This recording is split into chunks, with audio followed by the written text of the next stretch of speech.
I'm architect Gerald Fojas from Tanza, Cavite. Started school in Mapua year 2002, graduated 2007. Actually, hindi ko siya first choice. Bala kong mag-ano sana, political science sa UST. Nagkaroon lang ako ng realization, 4th year high school na rin yata ako. Sorry. 4th year high school, parang kasi nagdo-drawing ako noon.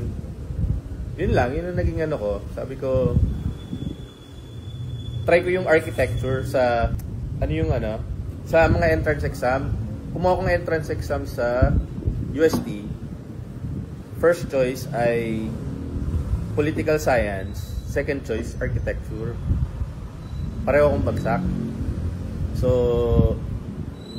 nag-ano ako sa Mapua. Ang first, syempre wala namang political science doon, di ba? So, inano ko yung architecture. So, basta naman, awa ng Diyos. So, ito siya na gano'n. Direction na. Direction na.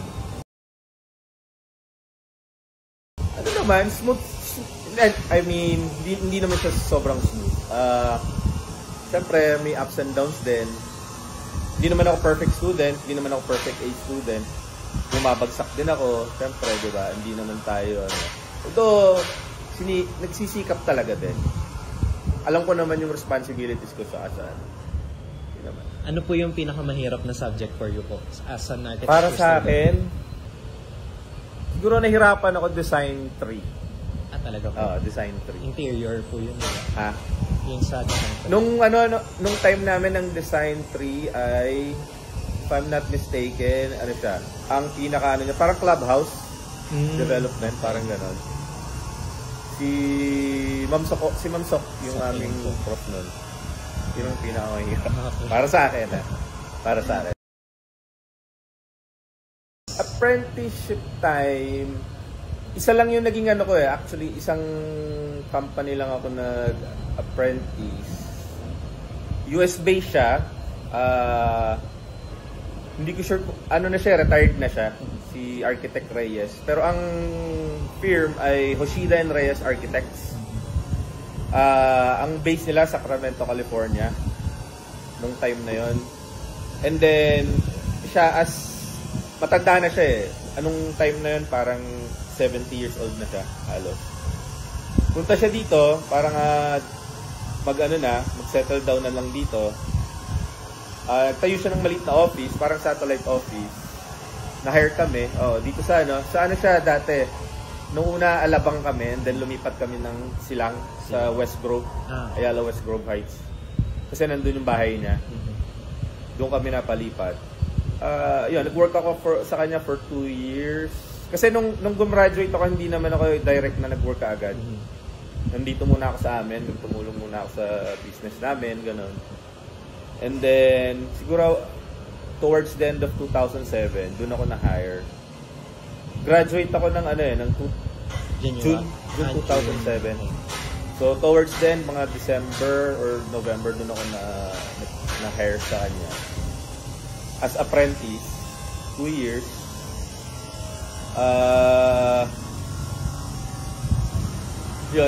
Mostly residentials din, tapos maraming din siyang commercials, mga gas stations. Pero ang pinaka-balimit namin ginagawa sa kanya dati, mga blood bank sa US.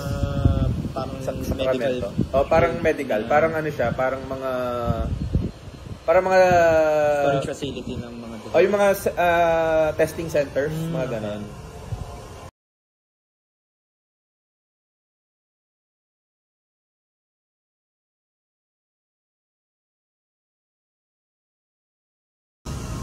Ang boards, to tell you honestly,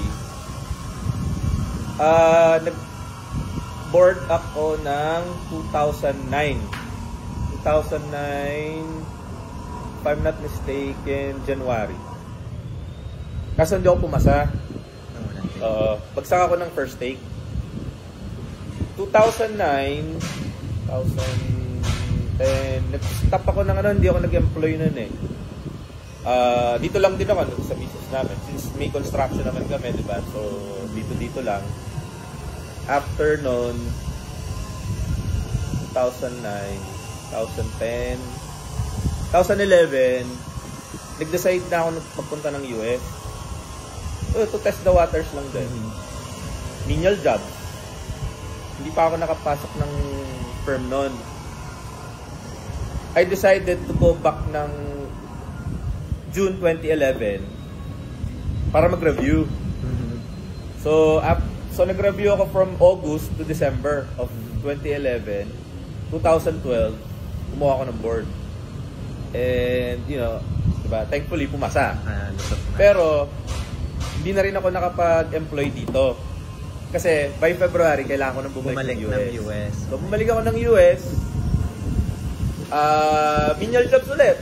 Ang, ano lang, trabaho ako sa gumagawa ng mga maple syrup. Alam mo yung pang sa mga pancake. Ayun, ganun. Mga 6 months ako, pero hindi ako tumitigil mag-send ng resume sa mga firm. Then one day, nakatanggap na lang ako ng call. Or email pala na for interview, ganun. And then, yun yung trabaho ko. 2013 hanggang ngayon. Okay.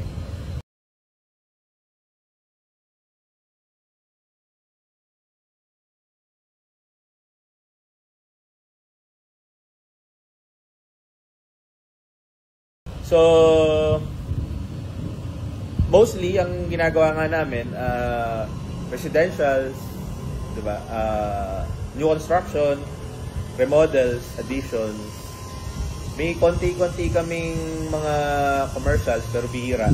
Kasi mas nag-aano kami sa residential talaga. Ang residential namin, hindi naman super high-end. May high-end kami, pero mostly nasa mid cost. Ganon. Ang naging lang, syempre, iba yung building code natin sa kanila. Sa building code. Yung building code. Dahil iba po yung standards nila. Una-una, mas mahigpit. Kasi bawat city, ibabatas. Pag may project sa ibang state, ito rin yung batas. So, kailangan mag-comply. Saka matagal yung process. Kasi sa atin,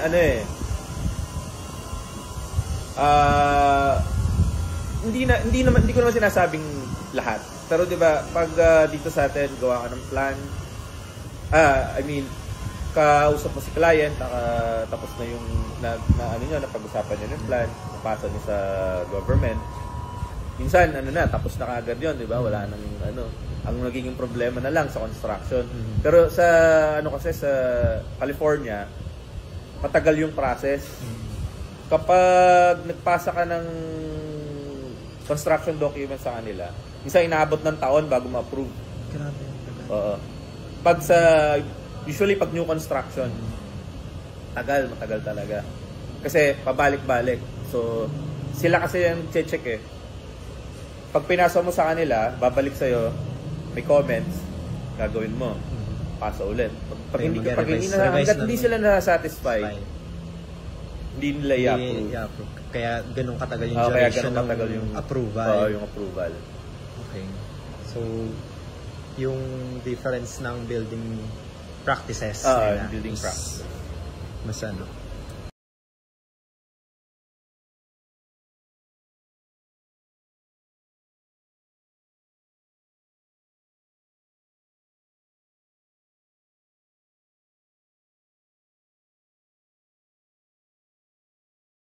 sa mga magpupuha pa lang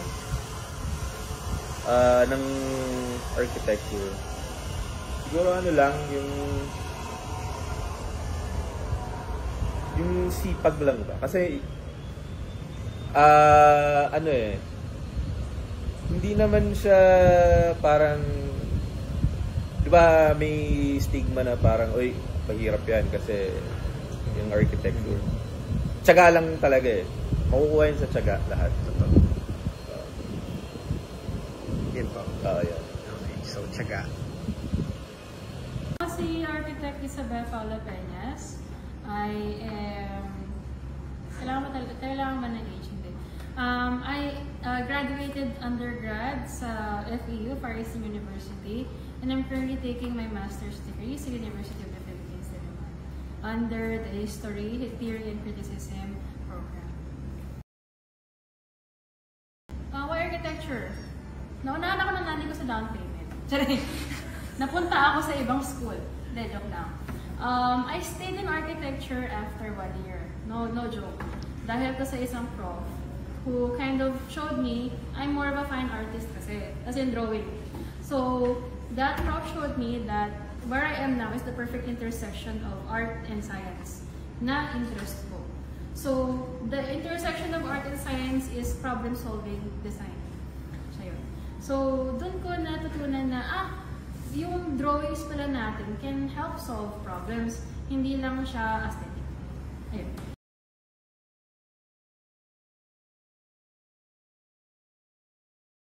Na-delay ako ng bongga. Ayan. So, believe it or not, I was delayed and I lasted 8 years in architecture. And I was also a working student. So, gets ko yung dilemma ng mga working student. It's just that, pinili yung mag-enroll ulit while working. So, give both 100% in your life.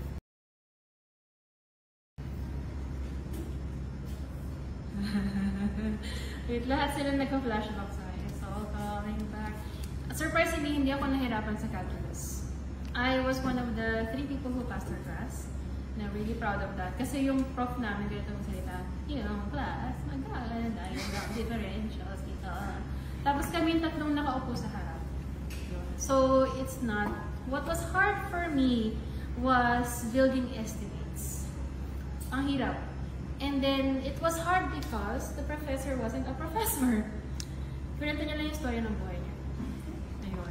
So, ang nangyari is, nag-microcad ako to learn estimates. So, I had to learn somewhere else. Okay, microcad. And nahirapan ako when I graduated. So, it's really important to have efficient professors in undergrad na who would teach you everything you need to know, and all of the questions of the students kailangan masagot niya, or at least alam niya kung ano i-reference.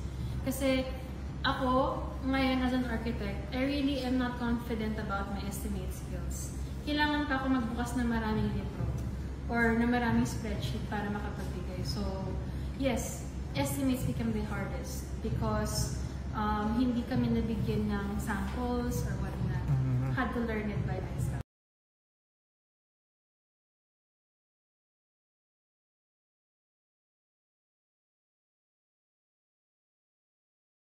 Okay, all throughout college, I was a working student. I was already exposed to the world of heritage. So, yung mga architects na I worked for, mentors ko noon, lahat sila overall, mga 5-6 sila. Kasama dun si Ma'am Patandas, actually. And it's funny kasi after pandemic time ako graduate. And then dun sa logbook ko, I actually have 4 mentors. I have 4 mentors. So lahat sila hiningan ko ng, ay hindi, 3 sa kanila hiningan ko ng hours, ng pirma. And that was my apprenticeship. But in my apprenticeship, I was already doing so much of the architecture work. Nung naging architect ako, it didn't feel like there was a difference. Siguro bump sa salary, ganun lang. Pero, I've been doing this pala na, like for a long time. And then, I was very looking forward to being an architect. The difference lang is, there is a responsibility in the things that I design now. Ako na yung signatory.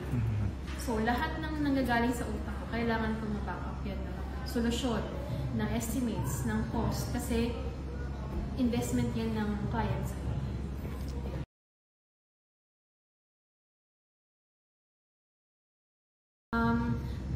I was working as well during the boards, and kasabay siya ng master's final sem. So, while studying sa La Union, I was opening my laptop. Nag-Happy New Year ako na mayroong laptop sa harap ko. Kasi I took the January boards. So, sabi nila, mga matitibay at malalakas lang daw, mga batak lang daw nag-January. And then, nilaloko ko yung mga junior ko sa dati kong company. 2 weeks lang yan. Mag-review lang kayo ng 2 weeks because when you think about it, you've been studying for the rest of your architecture student life and apprentice. So, hindi mo masisisi na 1 month ka lang nag-prepare to take the boards. Pero all of the things that you will remember while taking the boards, more than half of it, galing siya sa knowledge ng work mo eh. Yung tamang size ng tornilyo, kung saan ilalagay yung ganito. Design problems, usually, anong type ng flooring yung gagamitin mo dito? Ano yung blah blah blah ganito? Ano yung maumuna sa ganitong construction phase, whatever. And some of those really would come to you naturally kasi nadaanan mo sa real life. So, yeah, board exams were really difficult, pero kailangan mo, it's more of a mental test na parang huwag kang mag-break sa day 1. And even before day 1, try to loosen or relax. Dapat hindi ka nagre-review. Kasi you need everything that you compressed in your brain to kind of flow back out again. Yun. So what I did was, nag-part 2. before the exam, uminom ako. And I also had dinner with friends. I went back and saw my friends na hindi ko nakita for months because naglungga ako sa Laguna. Doon ako nag-review. So balik ko dito, ayun. And after the board exam, nagkasabay kami lahat sa Cubao X, mga nakaputi. Kasi when you take the board exam, meron kayong suot na puting shirt and then parang jeans lang. Pero during the board exam, may mga naka-flowy white gown shirts, whatever. So whatever helps them, I guess, was the point. And it was anxious waiting for the results. Mahilig ako mag-travel, so anxious ako sa La Union mag-review. Pumunta ako ng Baguio para mag-antay ng board exam results. And then it was nerve-wracking. And then the realization after you hear your phone vibrate for the first time, it's your family calling, you know that you passed the boards. So it's a really jarring, para kung nabuhusan ng rose water. Mabango siya, pero malamig, na weird. Pero ang lagkit. Pero it's something that's a feeling that you have to get used to. Because roses for you, finally. Yun. I-enjoy mo muna yung onting victory na yun before you proceed to the next part of your career, which is you have to take the oath. That is when you lock in your responsibility sa profession. Yeah.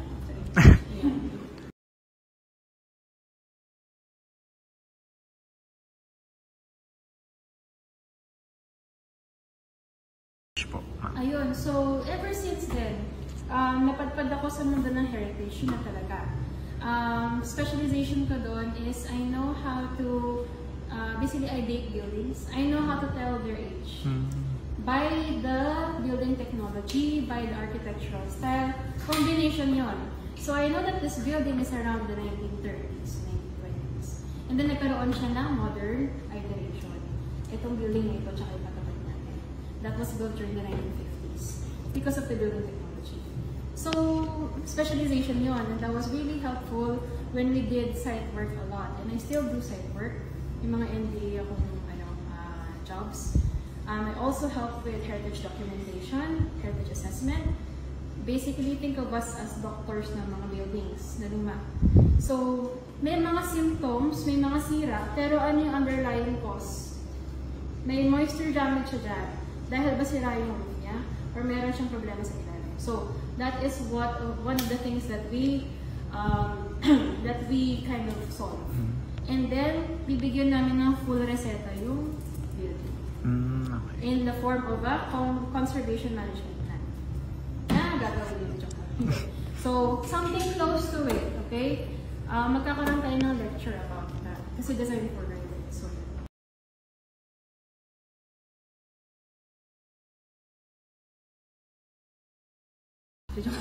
ano lang po, short advice. Enjoy the ride. And wag arty lang yung buhay nyo. You become a better designer by knowing more stuff outside of art. So I suggest get a life outside architecture. Wag lang puro yung APSA. Wag lang puro ACADS. Wag lang puro plates. Di ka makakamit ng kliyente sa circle na puro architecture. Take it from me. And at the same time, enjoy the ride. It's not linear, coming from a person who was delayed for so long. Pero it was so sweet, tasted so sweet when I finally got my license. And I got to sign and seal my first building document. Kasi alam ko na pinag-isipan ko yun, I followed everything, and happy si client. That's the best thing. It's the best feedback. Happy si client. Okay. Tapos isipin niya, kita niya yung proposal mo, you read exactly what's on my mind. Ano ka, mind reader? Well, I am astrology girly. I'm architecture di Alison Naranjo, and I am currently working as a sole proprietor on my own film. So, in short, freelance. Yung film ka na? Oh, pero at the same time, I am also a principal architect in Permanent Buildings. And a part-time professor here in Papua and in MOA. Tapos, part-time instructor sa JPT Review Center. Ang bigat mo. Ha? Hindi mo ang bigat yung ma'am. Kaya lang, kasi part-time lang naman lahat. Oo.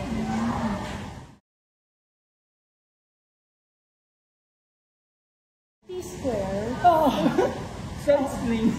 Ha? Explain my things. Hindi, kasi gusto ko lang talaga mag-bit-bit ng T-square. Tapos, tapos sabi sa akin, ba't ano ba Tagalog? Pwede ba Tagalog na? Chika-chika lang. Okay. Kasi sabi sa akin, ano daw, merong nagdadala ng T-square. Ang person nagdadala ng T-square, either engineering or architecture. Di syempre, ang una kong gusto, engineering. Kasi yung 24-inch kit-kit eh. Tapos yung sinabi, dapat superior daw sa matindi na. Parang hindi ko na kaya yun. Alam ko naman sa sarili ko, hindi ako superior sa math. Kaya, tinanong ko kung ano yung next na magbibit-bit ng T-square na hindi naman record ang math. So, arte daw. Pero joke lang yun. Hindi pala totoo. Kailangan pa rin yung math, diba? Kaya or wala eh.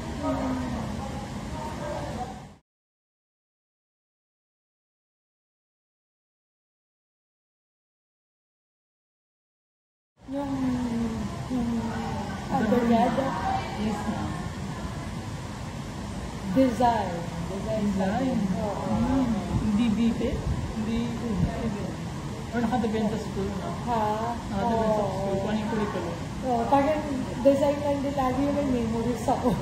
na hindi ako makatulog eh. Parang gano'n eh. BTEC hindi na siya.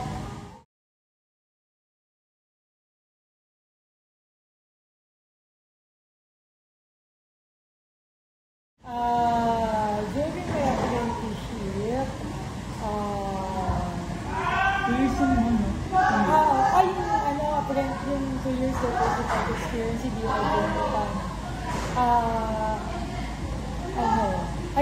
teka, paulit-ulit ko pala sa yung unang course ko. Yung pinag-share your experience during apprenticeship. Yung experience ko, yung una sa MDC, bilang nila ako ng rebars, ng math 14, initiation lang pala rin. Siyempre kapag ikaw ay apprentice, ano lang pala, parang kahit ano pwede ipagawa sa iyo, di ba? Kasi sabi nila parang makagawa sa'yo, toilet lang. Ganyan, mga simple-simple lang. Tapos kahit ano, kung sino man senior mo, na kung anong iutos mo sa'yo, yun lang din naman susundin mo. And then, yun yung parang halos ng fresh grad ako. And then, nag-try ako sa Makati na talaga ng board na kami sa ay, hindi pa. Kahit na itong 2 years diversified experience. Encoder ako sa landscape, ng mga hardscape, pavements, and gazebos, ganyan. So, ayun, minimal work lang. Pero, ang isa sa talagang lesson na natutunan ko din, na sinasabi ng mga sister ko, hanggang hindi ka pa license sa architect, pwede pang magtanong. So parang sinasabi na there's so much more to learn. Tapos huwag ko mahihiya kasi kapag license architect ka na, nahihiya na magtanong. Kasi ina-expect mo nila, alam mo na. Kahit ikaw din naman pag may license ka na, tapos architect ka na, So, parang expectation mo na din sa sarili mo tataas. Pero nung ano ma'am, nung previous apprenticeship ka, may sabi mo? Minimum.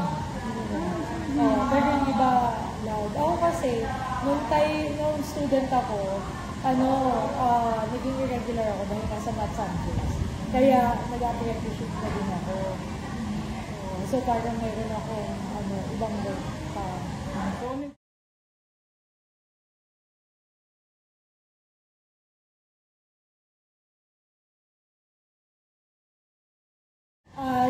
Yung current project ko, Derma, going.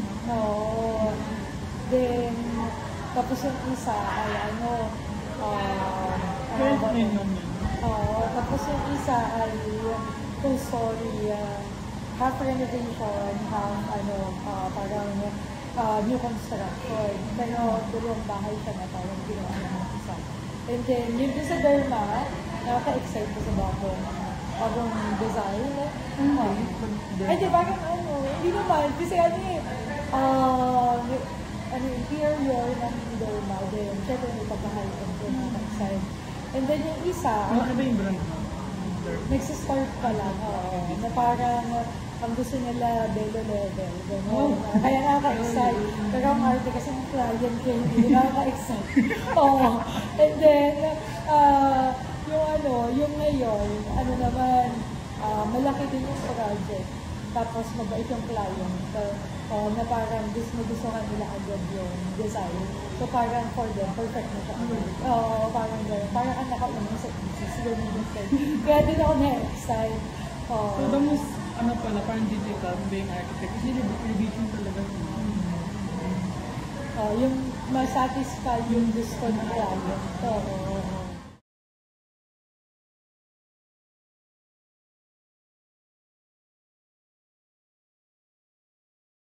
Yung hindi, pero makakonsider pa rin siya academic. Yung APSA, okay din naman. Pero active member. Active member. Tapos, naging naman din, DP external. Pero hanggang doon na lang. Then, yung isa, pero ayaw kung makakonsider din siya academic. Pero, yung pag-case study. Na kunyari pag may design, so pupunta kami din sa actual na project. Tapos doon yung mag-case study. Like kung ano yung design project, pinupuntahan ko talaga. Kahit malayo. Hindi, parang kunyari ang design project namin ay theater. Pupunta talaga ako sa mga existing theaters para mag-check ganyan kung paano yung itsura nila, paano yung design sa loob. Sa pag-interview sa mga architects, gano'n din, di paano nila naman. Basta yung experience.